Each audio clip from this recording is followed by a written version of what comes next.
Okey, طيب. Bismillahirrahmanirrahim. Innal hamdalillah nahmaduhu wa nasta'inuhu wa nastaghfiruh wa na'udzu billahi min shururi anfusina wa min sayyiati a'malina.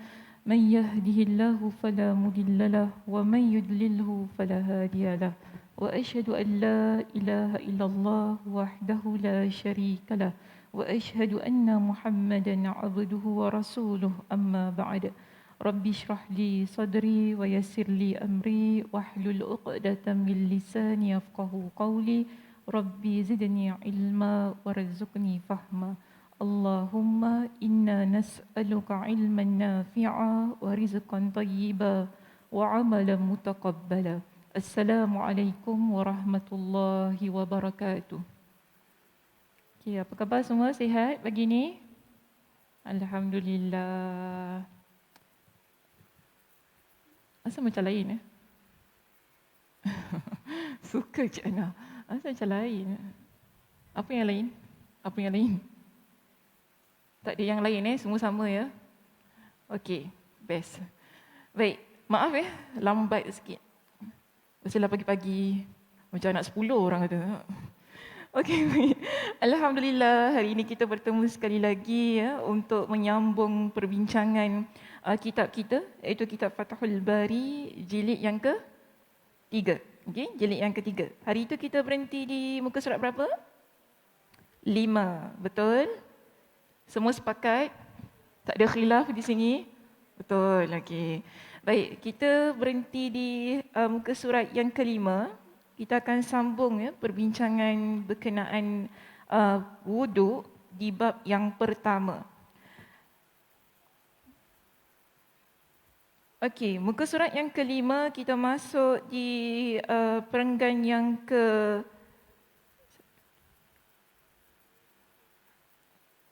perenggan yang ke berapa ni? Sedangkan, okey baik. Sedangkan 1, 2, 3, 4, 5 lah 5. 4 boleh juga. Baik, kita masuk kepada perenggan sedangkan di situ. Sedangkan mengenai apa yang mengharuskan seseorang berwuduk. Mengharuskan ni maksudnya mewajibkan. Ya. Sedangkan mengenai apa yang mewajibkan. Sebab terjemahan ni kalau bahasa Indonesia dia kalau wajib dia harus jadinya. Ya. Jadi kalau dalam bahasa Arab kita rujuk disebutkan perkataannya waqtalaf al-ulama aidan fi mujibil wudu'i. Jadi perkataan yang tepatlah wajib Sedangkan mengenai apa yang mewajibkan seseorang berwuduk, para ulama berpendapat. Di sini ada beberapa pendapat sebagaimana yang akan dibahas pada huraian di bawah ini. Jadi kita ada 3 pendapat di situ. Pendapat pertama, pendapat kedua dan pendapat ketiga. Pendapat pertama yang menyatakan kewajipan seseorang berwuduk ialah ketika dia berhadas, mengatakan bahawa yang mengharuskannya berwuduk adalah berhadas. Mengharuskan maksudnya mewajibkan. Pendapat pertama mengatakan bahawa yang mewajibkan seseorang itu berwuduk adalah berhadas.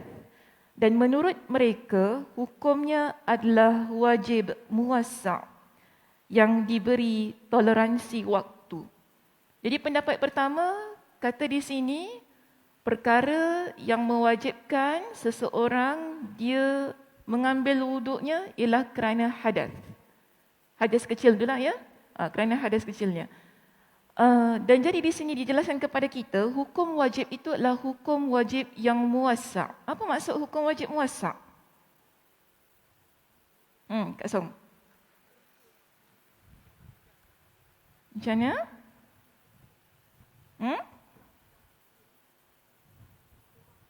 Ada waktu. Boleh bagi saya contoh? Solat ada waktu. Okey. Contoh kalau wuduk? Wuduk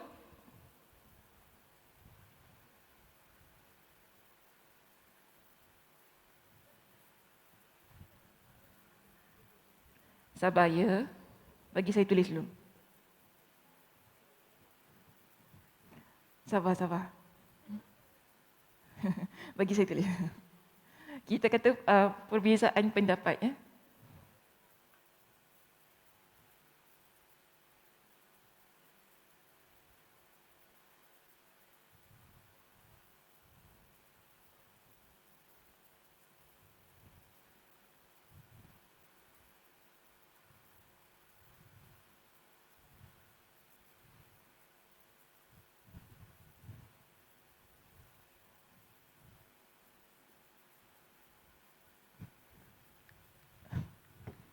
Saya punya mic ni bau minyak atar agaknya. Pening kepala. Ni mungkin ada khatib-khatib hari Jumaat.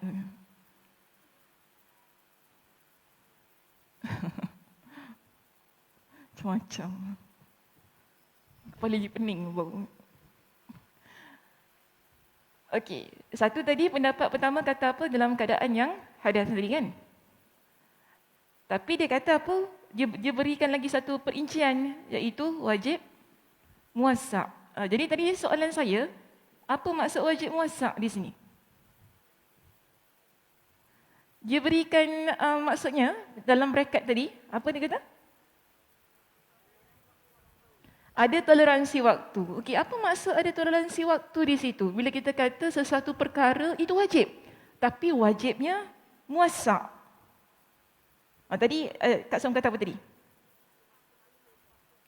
Ada waktu-waktu tertentu. Okey, apa contohnya? Solat. Explain lagi. Macam exam ya, minta maaf. Okey.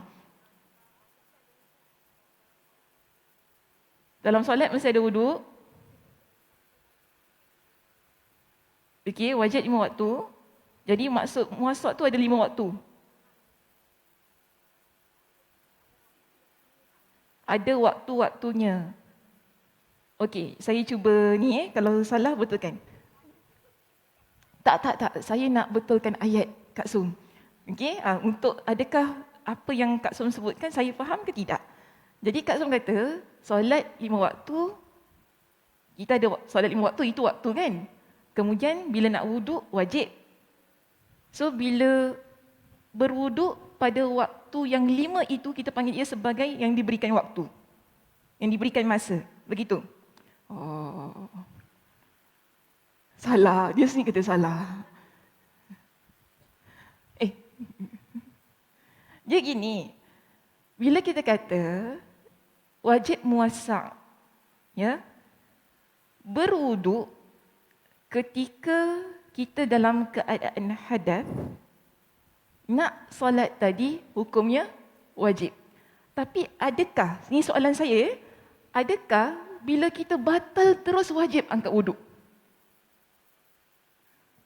Sekarang, okey, tadi kita datang masjid, kita dalam keadaan berwuduk. Masa kita naik MRT ke apa, mungkin kita ada terbuang angin ke apa kan? Adakah waktu dalam MRT tu tadi wajib ambil wuduk? Ada masa tak? Adakah sampai masjid wajib ambil wuduk? Adakah sampai masjid wajib ambil wuduk, saya tanya? Tak. Ada masa lagi tak? Ada. Maknanya masa yang diberikan itu luas. Ini kita panggil sebagai wajib muwassa'. Kita tahu, bila nak solat ambil wuduk. Tapi adakah waktu solat itu, contoh masuk waktu masuk waktu zuhur nanti, waktu tu azan, waktu tu wajib solat ke apa? Tak kan? Tapi solat wajib tak? Wajib.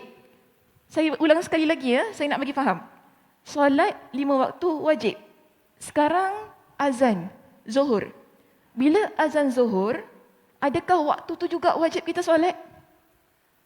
Sampai bila wajib solatnya? Sebelum masuk waktu asar. Maknanya ada masa. Ini kita panggil sebagai wajib muwassa'. Jelas? Ada siapa tak faham? Sila angkat tangan, saya ulang sekali lagi. Saya bagi satu lagi contoh. Kita bulan Ramadan, kita orang perempuan ada masa kita tak puasa. Kita apply pada diri kita. Kita orang perempuan ada masa kita tak puasa. Wajib qada? Wajib qada tak soalan? Wajib qada ke tidak?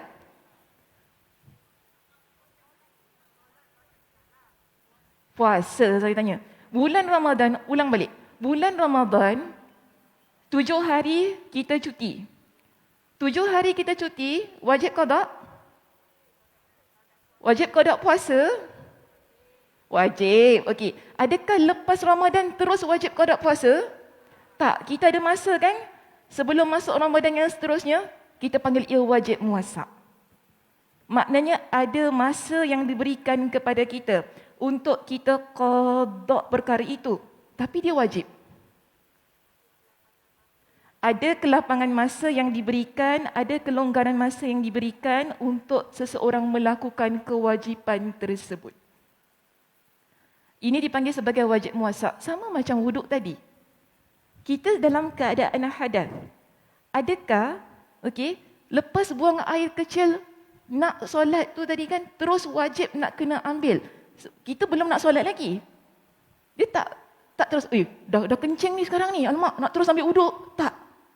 Nanti bila nak solat, baru kita ambil wuduk. Bila nak solatnya, nantilah, sebab ada kerja sikit nak buat kan, contohlah kan, ada kerja sikit nak buat, nanti nak solat, baru kita ambil wuduk. Begitu keadaannya. Jadi ini dipanggil sebagai kewajipan, tapi ada masa yang diberikan. Sama contoh sebagaimana solat 5 waktu kita. Kita tak kata, contoh pukul 1 azan, pukul 1 wajib solat. 1:30 tak boleh solat. Tak kata gitu. Maksudnya kita masih lagi ada masa yang diberikan sebelum masuk pada waktu asar. Puasa bulan Ramadan wajib ke tidak? Boleh puasa bulan lain? Boleh puasa bulan lain kewajipan tu? Tak boleh. Kenapa tak boleh? Sebab waktu Ramadan saja. Kita tak panggil dia wajib muyassar. Kita panggil dia wajib mudayyak. Kewajipan yang ada, masa yang disempitkan. Jadi wuduk wajib. Tadi kan kita bincang.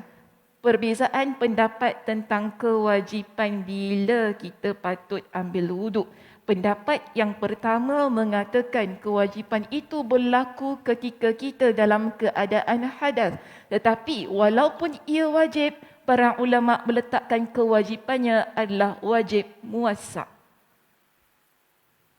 Sebab kalau kita letak wajib saja, nanti orang faham, tadi dah buang air kecil, waktu tu juga dia nak ambil wuduk. Nanti orang faham begitu. Jadi bila kita kata dia wajib muassak, maknanya ada waktu yang diberikan kepada orang tersebut bila dia perlu ambil wuduk tadi. Jelas di sini? Ada sesiapa yang kurang jelas, masih sama-sama, masih nampak burung-burung di atas berterbangan? Suka Kak Ram. Nanti jangan tiba-tiba dalam Grab ke dalam bas, apa dia cakap tadi, muassak, entahlah, aku faham muassak je tadi. Kalau tak faham, angkat tangan ya. Cik Aisyah. Cik Aisyah pula, Cik Asia. Nama nak dekat-dekat. Yes, wasi', luas. Ada kelonggaran, bukan kelonggaran, ada masa yang luas diberikan.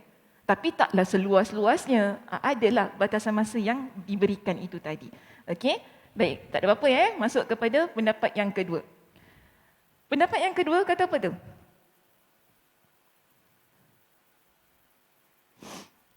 Pendapat kedua mengatakan bahawa yang mengharuskannya berwuduk. Sekali lagi mengharuskan ni sini maksudnya yang mewajibkannya. Yang mewajibkannya berwuduk adalah kerana berhadas dan juga hendak solat. Dia letakkan dua keadaan di situ. Satu, dalam keadaan dia berhadas dan juga dalam keadaan dia hendak solat. Jadi, pendapat kedua kata, bila wajib wuduk? Bila kita dalam keadaan berhadas, hadas ni masih lagi muassak Kemudian dia kata, dalam keadaan bila kita hendak mengerjakan, melaksanakan solat kita. Sebab kita tahu, solat dia mesti ada wuduk. Baik, pendapat yang ketiga. Sejumlah ulama dari kalangan Syafi'iyah mengeluarkan pendapat ini. Baik, pendapat ketiga mengatakan bahawa yang mengharuskannya berwuduk, iaitu yang mewajibkannya berwuduk adalah kerana hendak solat sahaja. Kalau pendapat ketiga kata waktu solat je, masa tu wajib untuk ambil wuduk. Dalil yang menguatkan pendapat ini adalah hadis yang diriwayatkan oleh para penulis kitab As-Sunan dari Ibn Abbas radhiyallahu anhuma. Dia menukilkan dari Nabi SAW bahawa beliau pernah bersabda, "Innama umirtu bil wudu'i idza qumtu ila shalah." Aku hanya diperintahkan berwuduk apabila hendak mengerjakan solat.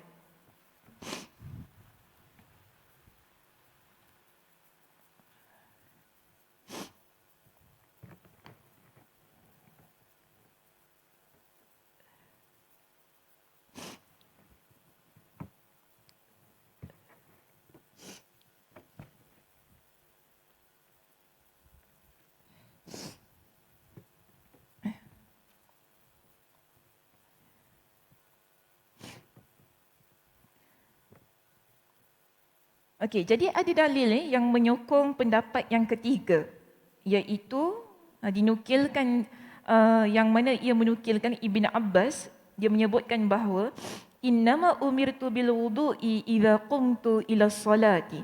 Aku hanya diperintahkan berwuduk apabila hendak mengerjakan solat. Jadi kita ada tiga lah pendapat di sini ya tentang kewajipan berwuduk tersebut.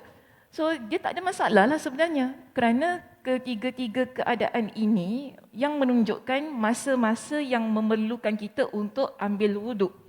Kan kalau kita dalam keadaan berhadas, memanglah bila kita nak solat, kita ambil wuduk. Ya, wajib keadaannya. Kemudian solat lebih-lebih lagi. Kan dalam keadaan yang mana tak sah solat tu kalau tidak didahului ataupun tidak dimulai dengan wuduk itu tadi.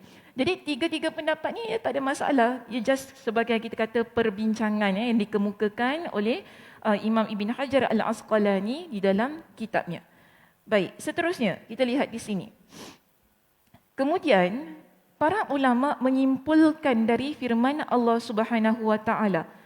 Kita masih lagi bincang tentang surah Al-Maidah ayat yang ke-6. Ya, kalau rujuk pada muka surat 3 di situ, ayat yang idza qumtum ila shalah. Last week kita ada bincangkan tapi belum habis lagi perbincangannya. So kita masuk sekali lagi ya pada perbincangan surah Al-Maidah ayat yang ke-6. Jadi Imam Ibn Hajar Al-Asqalani dia kata begini. Para ulama ya mereka menyimpulkan dari firman Allah Subhanahu Wa Taala yang idza qumtum ila shalah itu tadi, apabila kamu hendak mengerjakan solat, bahawa hukum niat dalam wuduk adalah wajib. Menunjukkan bahawa niat ketika berwuduk itu adalah perkara yang wajib berdasarkan kepada firman Allah Subhanahu Wa Taala itu tadi. Okey, settle ya tentang tu. Terus masuk kepada perenggan yang berikutnya. Ayat ini pun masih lagi bincang tentang ayat ini. Ayat ini pun dijadikan pegangan atau dalil bagi orang yang menyatakan pertama kali diwajibkannya wuduk adalah ketika di Madinah. Masuk kepada perenggan ini, kita dapati perbincangannya memfokuskan tentang bila kewajipan berwuduk itu bermula. Okay. Jadi mereka bincangkan ayat ini, para ulama bincangkan ayat ini. Ada sebahagian para ulama yang menyatakan bahawa berdasarkan surah Al-Maidah ayat yang ke-5 itu tadi, 6.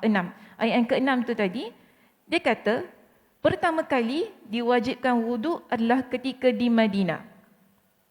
Kerana apa? Ayat ini turun di Madinah. Ya, ni ayat Madani, okay, ayat yang diturunkan di Madinah. Seterusnya, di sini kita ada pendapat daripada Ibn Abdul Bar. Bila ada sebahagian ulama yang menyatakan kewajipan berwuduk mula di Madinah, Ibn Abdul Bar dia mengeluarkan pendapat dia.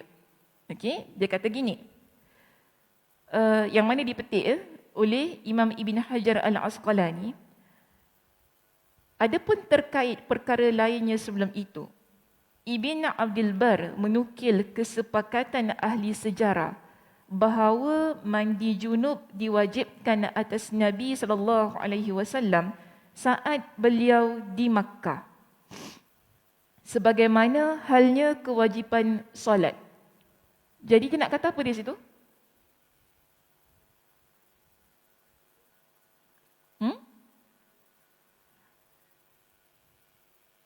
Maaf tak dengar. Apa yang dimaksudkan oleh Ibn Abdul Bar di sini? Tadi, satu. Sebagian ulama kata kewajipan mula wuduk di Madinah. Ibn Abdul Bar dia datangkan pendapat kesepakatan ahli sejarah, dia kata. Ya, kesepakatan ahli sejarah mandi junub diwajibkan atas Nabi ketika Nabi di Makkah. Begitu juga kewajipan solat. Maknanya dia nak kata, okey, sebenarnya ini pendapat dia, kita bincang satu-satu ya. Pendapat dia mengatakan wuduk, kewajipan wuduk tu dah bermula sejak di Makkah. Bagi membantah pendapat pertama yang kata ia bermula di Madinah. Kerana apa? Dia bagikan. Okey, dia bagikan dalil dia di sini. Maksudnya pendapat dia. Dia kata sebab mandi junub dah diwajibkan ke atas Nabi ketika Nabi di Makkah. Kita bincang pada pertemuan kita yang pertama di masjid ini pada tahun ini tentang mandi junub. Dalam mandi junub tu ada wuduk ke tidak? Ada kan? Masa kita bahaskan hadis Aisyah radhiyallahu anha. Ada satu part yang mana sunnahnya ambil wuduk dalam metod mandi junub itu.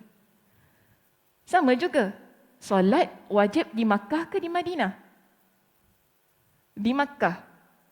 Kenapa kita kata di Makkah? Isra' Mi'raj berlaku bila? Banyak betul soalan hari ini ya. Semua banyaknya soalan. Isra' Mi'raj berlaku di Madinah ke di Makkah? Ketika Nabi di Madinah ke di Makkah? Makkah. Masa Isra' Mi'raj itu berlaku turunnya kewajipan solat 5 waktu. Betul tak? Jadi yang ini yang dipersoalkan oleh Ibn Abdul Bar.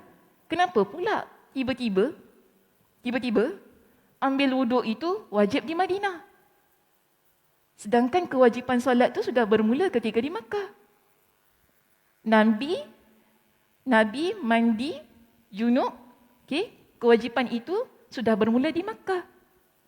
Ini persoalan yang cuba diajukan oleh Ibn Abdul Bar bagi membantah pendapat yang mengatakan mula wajib ambil wuduk ketika di Madinah kerana ayat idza qumtum itu adalah ayat Madinah ataupun ayat Madani yang diturunkan di Madinah. Tapi Ibn Abdul Bar dia persoalkan mandi junub wajib di Makkah. Kewajipan solat 5 waktu wajib di Makkah. Ketika Nabi masih lagi di Makkah, belum berhijrah di Madinah. Kenapa pula wuduk itu tiba-tiba di Madinah? Nampak ya perbincangannya? Begitu. Okey, baik. Kita terus pergi kepada yang seterusnya. Jadi, dia kata, Ibn Abdul Bar juga menukil bahawa Nabi SAW tidak pernah solat tanpa berwuduk sama sekali. Dia, iaitu Ibn Abdul Bar rahimahullah mengatakan, ini adalah perkara yang sudah pasti diketahui oleh setiap ulama. So, dia tak agree, dia tak setuju dengan pendapat yang mengatakan kewajipan mula wuduk itu berlaku di Madinah. Dia tak agree, dia tak setuju. Kerana apa yang berlaku di Makkah menunjukkan bahawa wuduk itu sudah berlaku ketika Nabi di Makkah lagi. Sebelum Nabi hijrah ke Madinah, Nabi dah ambil wuduk. Contohnya dalam mandi junub dan lagi kewajipan solat itu sendiri. Jadi ini pendapat dia. Dan bagi dia, semua ulama sepakat tentang hal itu. Okey? Baik, seterusnya kita pergi kepada perenggan yang berikutnya. Al-Hakim dalam kitabnya Al-Mustadrak mengatakan, Ahlus Sunnah perlu memiliki dalil untuk membantah pendapat orang-orang yang klaim bahawa wuduk tidak disyariatkan sebelum turunnya ayat ke-6 surah Al-Ma'idah. Jadi Al-Hakim di sini dalam kitabnya Al-Mustadrak dia kata, sekarang ini kalau kita nak bantah pendapat yang kata kewajipan berwuduk bermula ketika di Madinah tu, kita mesti ada dalil. Dia kata gitu. Jadi apa dalil yang kita nak gunakan untuk menunjukkan bahawa memang ketika di Makkah lagi wuduk dah wajib? Ya? Sebab itu di sini dia datangkan satu dalil. Dia kata apa? Selanjutnya dia mengetengahkan hadis Ibn Abbas. Dia datangkan hadis Ibn Abbas, dia kata apa? Yang mana Ibn Abbas radhiyallahu anhuma berkata, Fatimah masuk menemui Nabi SAW sambil menangis. Lalu dia berkata, tokoh-tokoh Quraisy itu telah bersepakat untuk membunuhmu. Maka Nabi SAW bersabda, ambillah untukku air wuduk, maka beliau pun berwuduk. Ini berlaku di Makkah. Jadi Al-Hakim dia ketengahkan hadis ini untuk menunjukkan di Makkah lagi wuduk sudah dipraktikkan. Namun Imam Ibn Hajar Al-Asqalani ketika dia baca pendapat Al-Hakim ini, dia kata gini, okey, kita lihat kepada muka surat yang berikutnya, itu muka surat yang ke-7. Saya ni maksudnya Ibn Hajar yang mensyarahkan hadis dalam kitab Sahih Imam Al-Bukhari. Dia kata hadis itu tadi yang dikemukakan oleh Al-Hakim dalam kitabnya Al-Mustadrak berkenaan dengan Fatimah yang nangis ketika dia tahu ada di kalangan tokoh Quraisy yang nak bunuh ayahnya, lalu Nabi SAW minta Fatimah bawakan air wuduk untuk Nabi ambil wuduk. Ya, pada masa itu Ibn Hajar Al-Asqalani kata begini, hadis ini lebih tepat ditujukan untuk membantah orang-orang yang mengingkari telah dipraktikkannya wuduk sebelum hijrah, bukan membantah orang-orang yang mengingkari telah diwajibkannya wuduk ketika itu.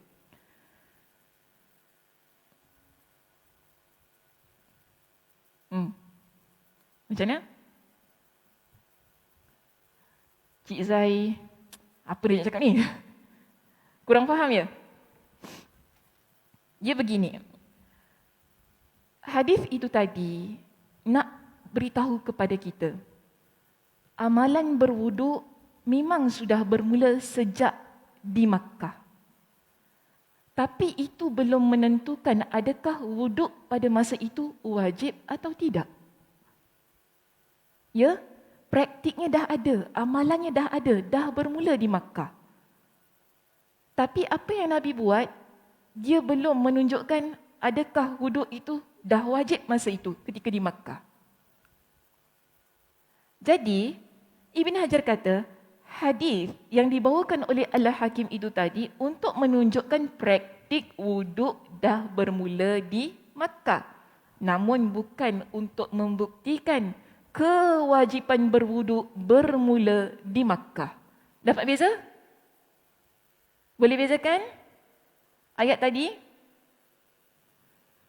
Saya ulang sekali lagi. Tadi kita bincangkan kewajipan berwuduk ni mula masa bila? ketika Nabi di Makkah atau ketika Nabi di Madinah. Ayat idza qumtum ila shalah, ayatnya turun ketika Nabi di Madinah. Sebab itu ada pendapat di kalangan ulama mengatakan kewajipan berwuduk mula ketika di Madinah. Tetapi sejarah menunjukkan bahawa wuduk sudah dipraktikkan ketika Nabi masih di Makkah. Ya, sebelum Nabi hijrah di Madinah, Nabi dah berwuduk dah. Sebab itu tadi Ibn Abdul Bar, dia kata apa? Nabi wuduk ketika mandi junub. Nabi wuduk ketika Nabi nak solat. Semua itu tidak dipertikaikan oleh para ulama. Majoriti ulama sepakat itu berlaku. Okey, keadaannya sedemikian. Dan Al-Hakim di sini, dia mendatangkan dalil. Dia bawa satu dalil menunjukkan Nabi berwuduk ketika di Makkah. Bila? Dalilnya ketika Fatimah dia mengetahui ada di kalangan tokoh Quraisy nak bunuh Nabi. Dia rasa sedih. Dia kata kepada ayahnya, aku sedih ada orang ni nak bunuh engkau. Nabi minta apa kepada Fatimah? Ambilkan air wuduk, dia berwuduk. Jadi Al-Hakim datangkan dalil ini untuk membantah yang mengatakan bahawa wuduk wajib mula di Madinah. Tetapi Ibn Hajar Al-Asqalani dia kata gini, apa yang berlaku ketika di Makkah itu membuktikan praktikalnya ada, tapi belum menentukan adakah wajib pada masa itu. Cik Zai okey? Dia dah angguk tu, saya rasa relief. Yes, I got you. Ya, okey.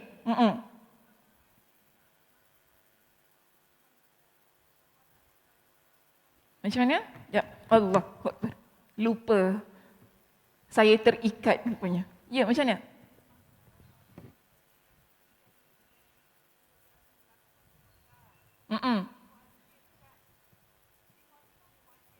Okey. Dia dah simpulkan pula. Dia simpulkan. Dia kata apa? Wuduk bermula praktiknya di Makkah. Tapi diwajibkan ketika di Madinah. Yes.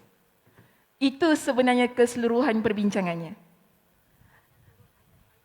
Yes, kerana turun ayat idza qumtum ila shalah itu di Madinah. Jadi itu maksud Ibn Hajar Al-Asqalani. Praktiknya memang dah ada. Kita tak nafikan ketika Nabi di Makkah itu Nabi berwuduk. Contohnya ketika Nabi nak mandi junub tu kan, Nabi berwuduk dalam masa mandi junub tu. Kemudian ketika Nabi nak solat, Nabi berwuduk juga. Dan juga dalil daripada Al-Hakim tadi, yes, membuktikan bahawa wuduk memang sudah ada, dipraktikkan ketika di Madinah. Tapi belum tentu tentang kewajipannya. Bila turun surah Al-Ma'idah, ayat yang ke-6 tadi. Okey? Ayat yang ke-6.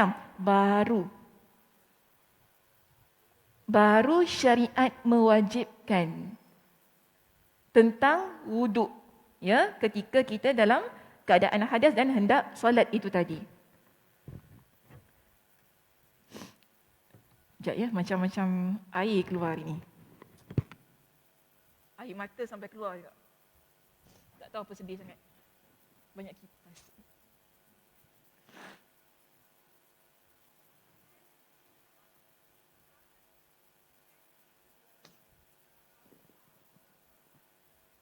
Apa dia?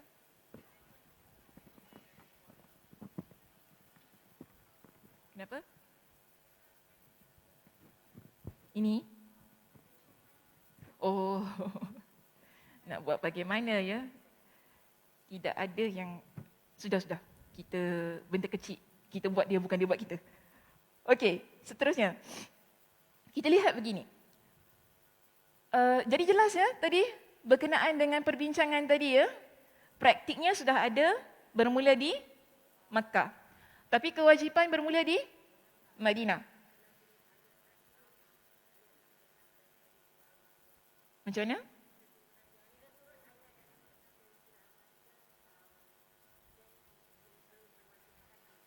Bila turun ayat itu di Madinah, baru wajib Yes, betul. Baru wajib untuk mengambil wuduk ya ketika hendak solat. Jadi kita lihat ya di sini kita ada satu perbincangan lain iaitu daripada Ibnul Jahm Al-Maliki menegaskan bahawa sebelum hijrah hukum wuduk masih mustahab. Mustahab maksudnya tak wajib lah. Iaitu ketika sebelum hijrah. Sebelum hijrah ni maksudnya ketika Nabi di Makkah. Namun kedua pendapat di atas dimentahkan, maksudnya dimentahkan maknanya boleh ditolak lah oleh hadis riwayat Ibnu Lahi'ah dalam Al-Maghazi, iaitu yang ia riwayatkan dari Abul Aswad yatim Urwah dari Urwah.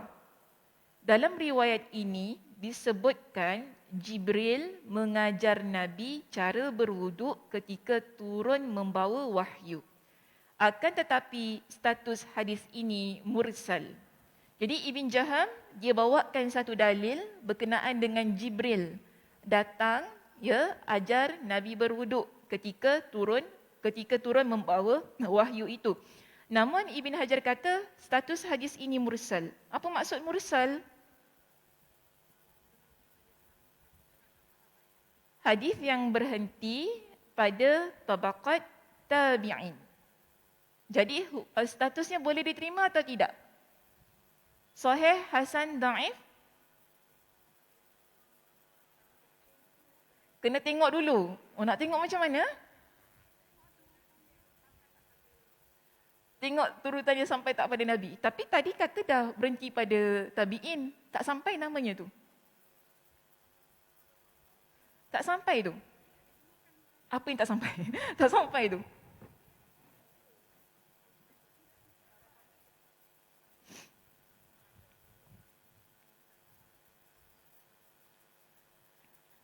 Betul. Mursal ada dua. Ya. Kak Dewi kata kita ada mursal sahabi. Tapi mursal sahabi juga belum menunjukkan bahawa hadis itu sampai kepada Nabi. Betul tak? Dia masih lagi dalam keadaan yang terputus hadis tu. Yes, kena cek balik. Jadi, kita lihat ya. Hadis ni, kalau kita bincang tentang sanad, dia ada tabaqat. Tabaqat maksudnya peringkat perawi yang meriwayatkan hadis. Nabi, of course lah ya, kat depan atas sekali. Kita ada tabaqat sahabat. Kita ada tabi'in. Tabaqat ni ada banyak ya, saya ambil yang basic je. Tabi'in.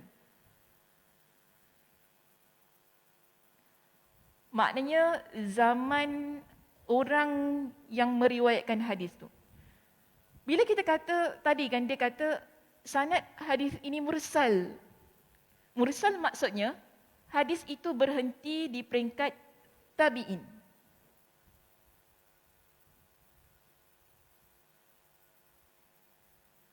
Sahabat tak ada. Okey? Daripada tabi'in terus dia naik kepada Nabi. Kenapa hadis ini jadi dhaif?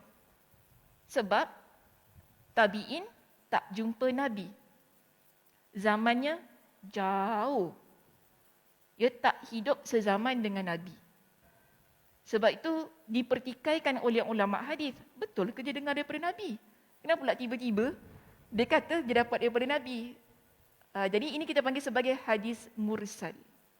Ya, dia terhenti di tabi'in, kemudian tabi'in itu terus pergi kepada Nabi. Dia perlu ada sahabat untuk menunjukkan tabi'in ni dia ambil hadis daripada sahabat. Sahabat of course lah dia akan dengar daripada Nabi.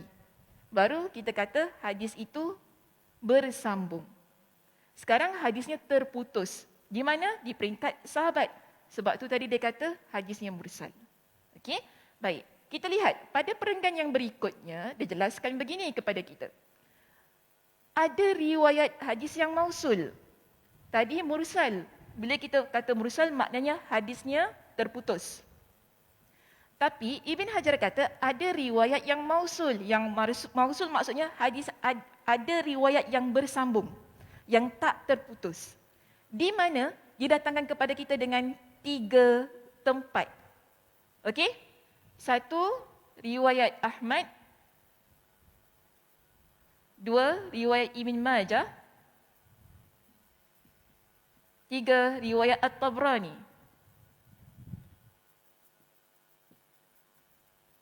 Ibn Hajar kata apa? Riwayat daripada ketiga-tiga ini riwayatnya mausul. Sebagaimana yang terdapat pada perenggan yang berikutnya di kitab kita. Dia kata apa? Hadis tersebut oleh Ahmad. Okey, satu. Hadis tersebut, hadis yang kita kata mursal tadi kan? Yang dia kata Jibril datang ajar Nabi berwuduk ketika menurunkan wahyu, hadisnya mursal. Tapi dia kata dalam riwayat Imam Ahmad, hadis itu mausul. Dia datangkan riwayatnya begini. Okey? Diriwayatkan secara mausul. Maknanya sanadnya bersambung. Dia tak terputus. Sampai pada Nabi. Okey? Dia kata gitu. Melalui jalur Ibnu Lahiyah. Juga tetapi ia menguraikan begini. Dari Az-Zuhri, dari Urwah, dari Usamah bin Zaid, dari ayahnya Zaid bin Harithah. Satu ya, riwayat yang pertama. Kemudian dia kata, yang kedua, ada lagi satu riwayat yang mausul, iaitu Ibn Majah. Meriwayatkan dari riwayat Rashdin bin Sa'ad, dari Aqil, dari Az-Zuhri. Seperti itu pula. Tetapi, dia tidak menyebutkan Zaid bin Harithah dalam sanadnya. Dan At-Tabrani juga, tiga At-Tabrani, dia juga meriwayatkan hadis ini secara mausul. Yang mana dia kata apa tu? Dalam Al-Awsat, dalam kitab dia lah, Al-Awsat tu nama kitab At-Tabrani. Dari jalur Al-Layth, dari Aqil secara mausul. Tapi, dah bincang panjang-panjang, subhanallah. Dia kata apa kat bawah itu? Dia kata, kan, andai kata riwayat ini sahih. Andai kata riwayat ini sahih, tentu ia akan sesuai dengan persyaratan yang diterapkan dalam kitab As-Sahih. Sayang, riwayat itu dikenal berasal dari Ibn Lahiyah, perawi yang daif.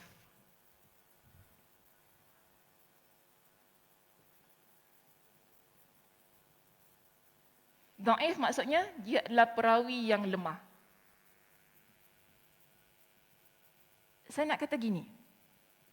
Daripada apa yang dibincangkan ya oleh Ibn Hajar, kita dapati bahawa sesebuah hadis yang memiliki sanad yang mausul, sanad yang bersambung, belum tentu ia adalah hadis yang sahih. Contohnya di sini. Kita dapati ada 3 hadis yang bila dilihat daripada sanadnya tu kan, bersambunglah. Boleh selamatkan hadis ini. Tadi kan, kira okeylah ni hadis ni. Sebab ada 3 tempat. Tapi sayangnya, walaupun dia bersambung, ada perawi yang daif, iaitu Ibn Lahiyah. Sesebuah sanad, bila terdapat di dalamnya satu orang yang kita tengok dia ni ada problem, sanad tu tak boleh. Sama juga Majah Ahmad, Ibn Majah, At-Tabrani ni kan. Dia tak boleh sebab ada satu orang yang problem.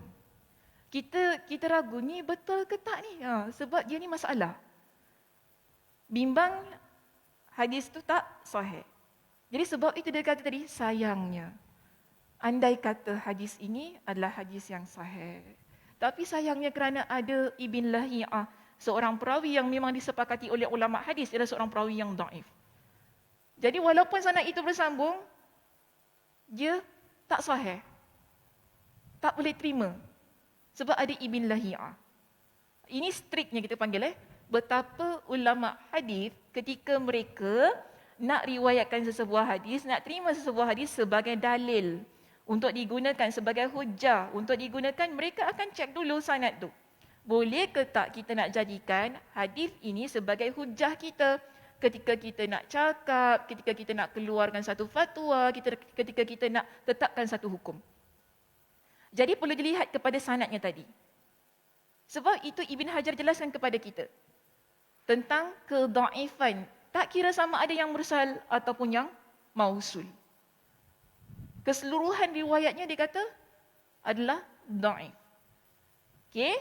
Baik, terus kita lihat di sini.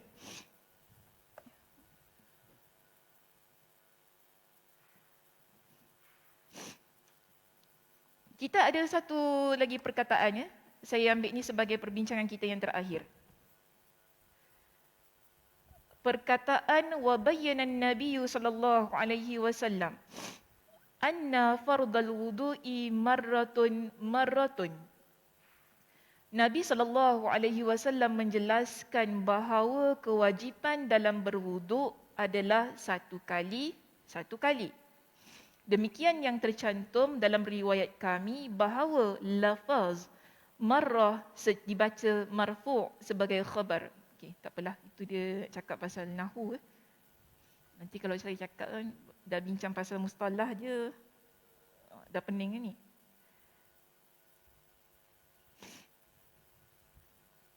Okey, cuba lihat muka surat 8 di perenggan yang kedua, terus masuk di situ. Dalam hadis di atas, tujuan penyebutan kata marrah sebanyak 2 kali, kan dia sebut marrah kan tadi? Sekali kan dalam bahasa Arabnya. Tujuannya apa? Untuk memerincikan perbuatan itu. Untuk kita kata menguatkan perbuatan itu, artinya wajah satu kali, tangan satu kali dan seterusnya. Maknanya setiap anggota diambil wuduk tadi sebanyak 1 kali basuhan. Okeylah, saya berhenti sini dulu. Nanti minggu depan kita sambung, ya. Boleh?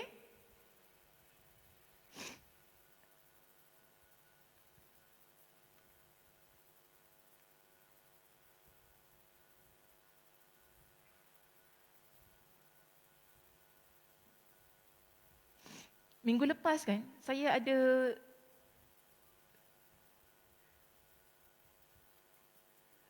kata nak kongsikan satu doa kan, betul tak? Nak kongsi hari ni ke minggu depan? Doa tidur. Okeylah, nanti minggu depan tak sempat pula, takut ke kita pula yang tertidur sampai selama-lamanya, ya. Okey, saya sampai suka Kak Zah. Yelah, kita bimbanglah kan, amanah nak sampai sebab saya dah janji kan. Tak apa, saya baca sikit. Minggu lepas saya ada bincangkan tentang satu hadis yang mana Nabi SAW mengajarkan kepada kita tentang wuduk sebelum tidur. Kan? Nabi kata apa? Idza ataika marja'aka, jika engkau hendak pergi ataupun hendak pergi ke tempat tidur, nak tidurlah. Lalu Nabi kata kepada sahabat ni, fatawadda'a wadu'aka lis-salah. Maka kamu ambil wuduk sebagaimana kamu nak solat. Ya? Lalu Nabi kata kepada dia, thumma taji' ala shiqqikal aymani.